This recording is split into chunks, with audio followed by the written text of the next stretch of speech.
Hello everyone, it's me again. Welcome back to my channel, Jeanette's Lifestyle. Hope everything is doing well po sa inyong lahat and as well as your family. Anyway, for my today's vlog po, na isi-share ko po sa inyo is all about how I make my simple version of cooking squid in adobo. Yeah. So, as we all know, adobo is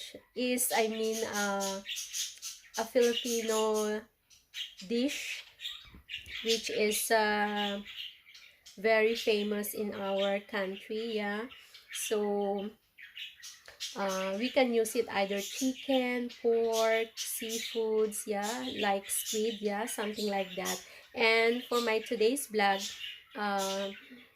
ay isi-share ko po sa inyo kung paano ko po ginagawa o niluluto ang pusit na adobo or squid. Okay? So, hope you enjoyed watching, guys. And at ready na po kayo, or kung ready na po kayo, ay sabayan nyo po ako kung paano ko po ito ginagawa. Marami pong salamat and please stay tuned.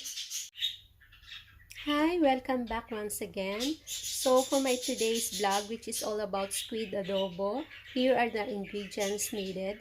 Yeah, of course, I have here the squids, yeah, the two big pieces, and of course I have the onion, sliced one, the chopped garlic, the green chilies, and I'll be adding as well a tomatoes, yeah, and a red bell pepper.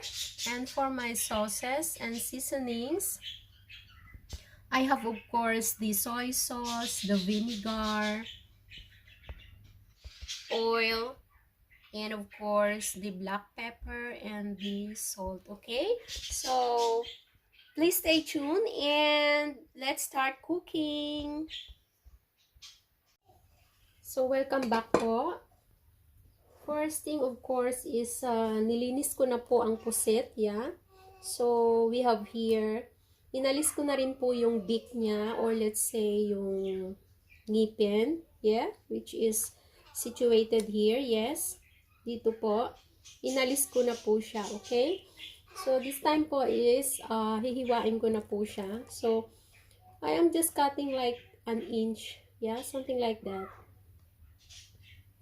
Yes. So, this is very simple and easy, of course. Of course, first thing is that kinuha ko lang po ito. Here we go.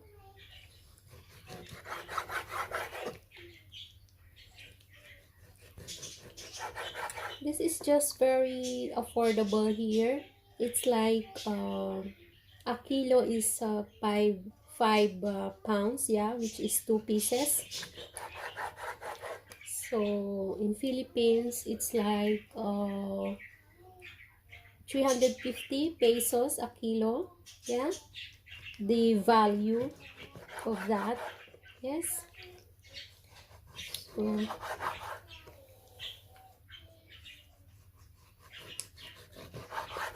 dahil na-miss ko po siya, kaya I decided to cook it. Yes.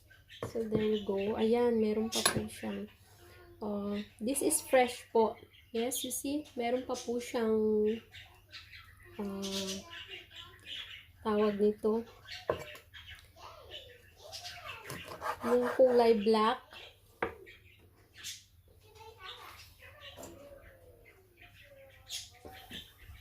Sa probinsya po, ang tawag namin is ata or tinta, yeah, tinta sa Tagalog or something like that. And this is the head, yeah, as we all know, the tentacles, the eyes, something like that, yeah. So there you go. I'm just slicing this, yeah.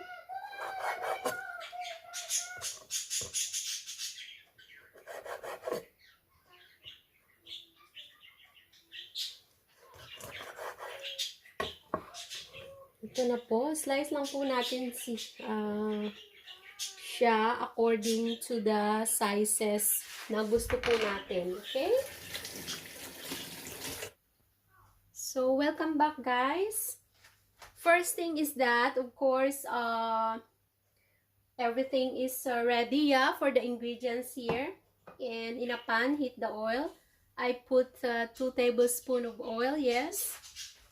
And it's time for me now to saute the onion.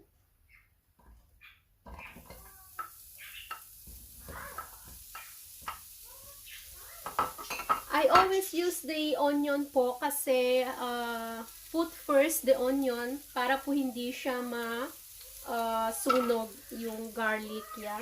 So onion first, of course. Saute it po until it's light brown or crystal in color, okay? Welcome back po. So the onion is okay na po. Next is the garlic, yeah. So saute as well until it's okay.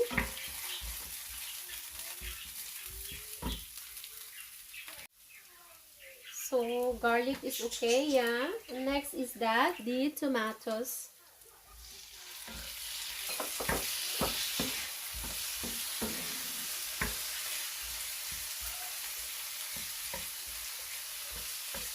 Saute also until it's okay.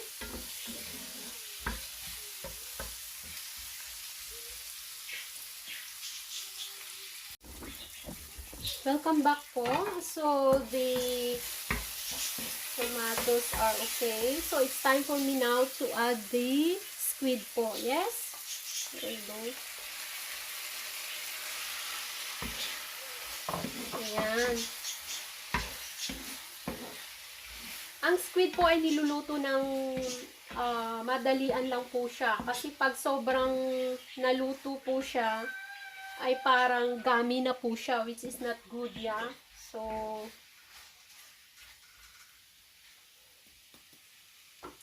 of course, lagyan na po natin ng seasons, yeah. Black pepper.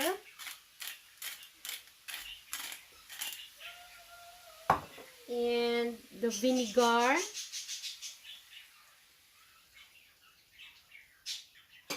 Which is 4 tablespoons, and also the soy sauce, yes.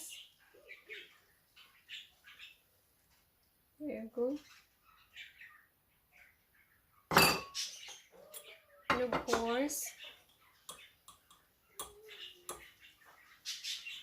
like half a teaspoon of salt, yes. And later, need to taste if it's okay already, yeah. So, ganyan lang po siya, yes. And then, let it simmer and cook like from 3 to 5 minutes, okay? So, i-add ko na rin po yung bell pepper, yeah. Nilalagyan ko po siya nito para colorful po siya, okay? So, cover it and let it simmer for 5 minutes. Yeah? Thanks for watching and please stay tuned. There you go. It's finally done na po. As you can see, I already added as well green chilies. Yeah, there you go. So, please stay tuned because I will show you how I serve it in a serving bowl, okay? Thanks for watching. So, there you go. This is already my final menu for today, which is the squid adobo, yeah. On top is that I garnish it with spring onions, yeah. And hope you enjoyed watching my video for my today's vlog, yeah. So this, as what you've seen, this is very simple and easy to prepare at home, yes. So anyway, thanks for watching, guys, and God bless everyone. And if you are still new to my channel, please don't forget to like, subscribe, and comment below as well. Your feedback is highly appreciated, of course. And also, please click the bell button for you to be updated for my new videos to come, okay? Thanks for watching once again. God bless everyone. And stay safe always, of course, with your family as well. And I love you guys. See you in my next video. It's time for me now to say bye for now.